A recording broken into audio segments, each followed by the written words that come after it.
Kita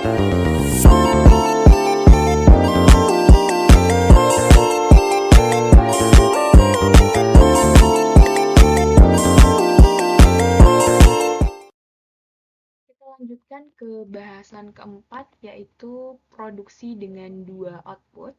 Nanti di sini kita akan belajar tentang konsepnya dulu. Konsepnya setelah itu product transformation curve. Jadi ada kurva produk transformasi. Terus ada degree of economies of scope. Yang pertama kita harus tahu dulu ya, konsepnya itu seperti apa.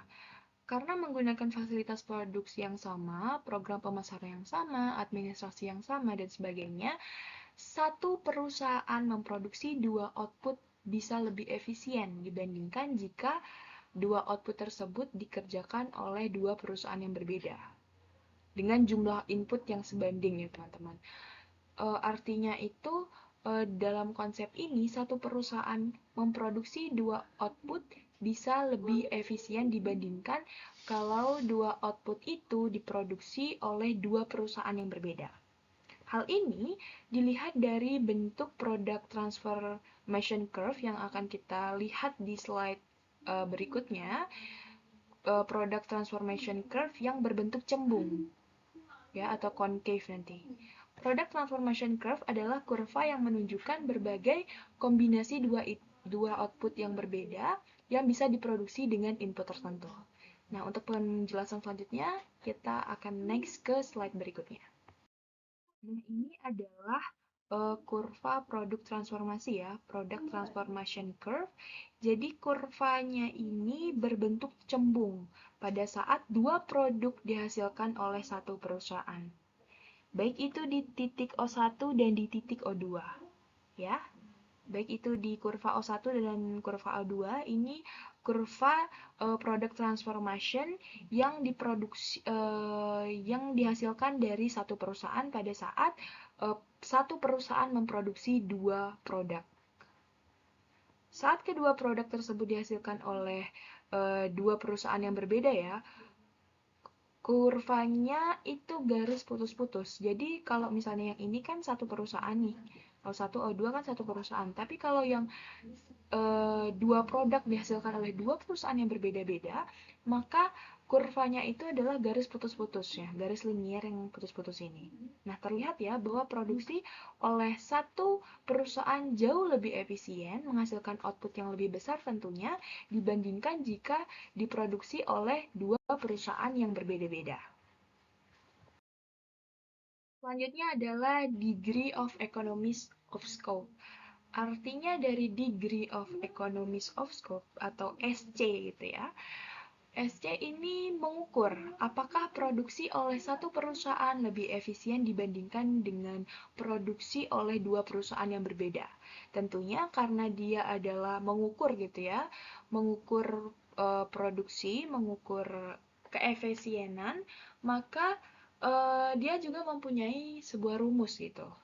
Nah, di sini ada pengertiannya bahwa degree of economies of scope atau SC adalah persentase penghematan biaya jika dua output diproduksi oleh satu perusahaan daripada atau dibandingkan diproduksi oleh perusahaan yang berbeda. Artinya, dua output diproduksi oleh satu perusahaan itu lebih efisien dibandingkan oleh dua perusahaan yang berbeda. Nah, di sini rumus dari SC sama dengan CQ1 plus CQ2 minus CQ1Q2 dibagi CQ1Q2. Nah, di sini ada keterangannya, CQ1 adalah biaya untuk memproduksi barang satu sebesar Q1 oleh perusahaan 1. CQ2 adalah biaya untuk memproduksi barang 2 sebesar Q2 oleh perusahaan 2. Sedangkan CQ1, Q2 adalah biaya untuk memproduksi Q1 unit barang 1 dan Q2 unit barang 2 oleh perusahaan yang sama dengan sistem nanti joint production. Jika nilai SC-nya positif disebut economies of scope.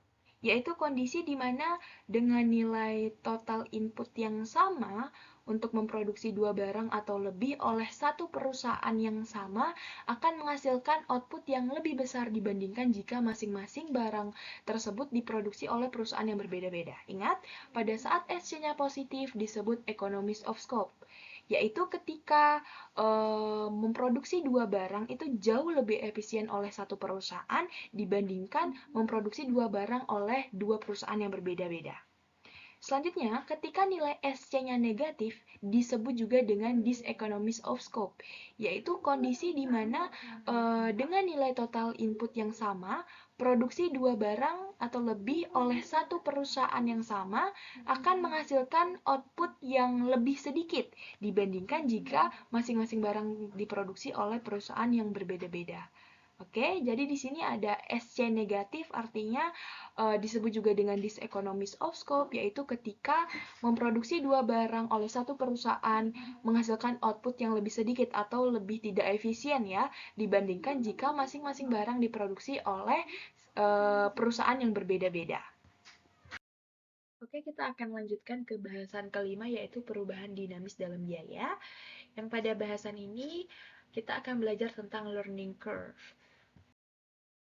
Jadi apa sih yang kita dapat gitu ya sejauh ini kita belajar gitu. Jadi pembelajaran ini menyiratkan suatu alasan mengapa perusahaan besar dapat mencapai biaya rata-rata jangka panjang lebih rendah daripada perusahaan kecil gitu. Ketika pihak manajemen dan tenaga kerja memperoleh pengalaman dalam produksi ya, biaya marginal dan rata-rata perusahaan menurun karena 4 alasan.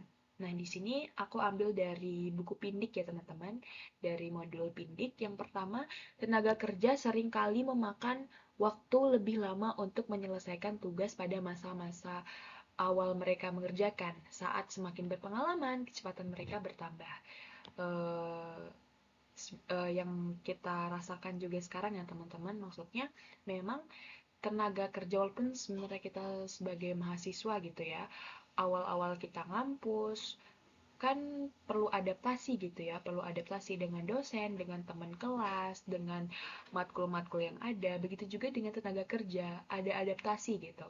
Awal-awal pasti mengerjakan tugas yang diberikan itu lama gitu, karena memang ada masih proses adaptasi di sana. Tapi kalau dengan seiring dengan berjalannya waktu, terus sudah ada pengalaman-pengalaman, maka kecepatannya juga akan bertambah. Begitu juga dalam tenaga kerja seperti itu. Jadi di sini tenaga kerja dengan seiring waktu dan adanya pengalaman, maka kecepatan mereka akan semakin bertambah.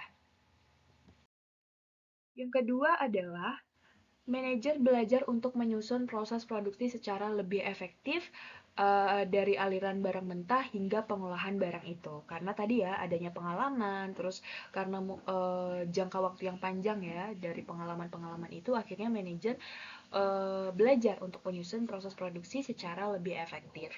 Yang ketiga adalah perangkat yang lebih baik dan berspesialisasi serta pengelolaan pabrik yang lebih efektif juga mengurangi biaya. Artinya seperti ini. Perancang produk yang pada awalnya khawatir akan rancangan produk mereka mungkin memperoleh cukup pengalaman untuk bisa menoleransi rancangan yang menghemat biaya gitu ya, tanpa mengurangi kualitas produknya. Perangkat yang lebih baik dan terspesialisasi serta pengelolaan pabrik yang lebih efektif juga mengurangi biaya. Yang keempat adalah pemasok belajar untuk memproses bahan mentah yang dibutuhkan secara lebih efektif dan mewujudkan keuntungan ini dalam bentuk biaya yang lebih rendah. Nah, teman-teman, jadi ini kurva pembelajaran ya, ada namanya learning curve. Biaya produksi suatu perusahaan mungkin menurun dari waktu ke waktu ketika manajer dan tenaga kerja menjadi lebih berpengalaman dan efektif. Nah, ini ya, menurun dari waktu ke waktu ketika manajer dan tenaga kerja menjadi lebih berpengalaman dan efektif dalam menggunakan pabrik atau peralatan yang ada. Kurva pembelajaran menunjukkan taraf di mana jam kerja yang dibutuhkan, nih jam kerja yang dibutuhkan per satu output, per satu unit output akhirnya menurun ketika output kumulatifnya bertambah.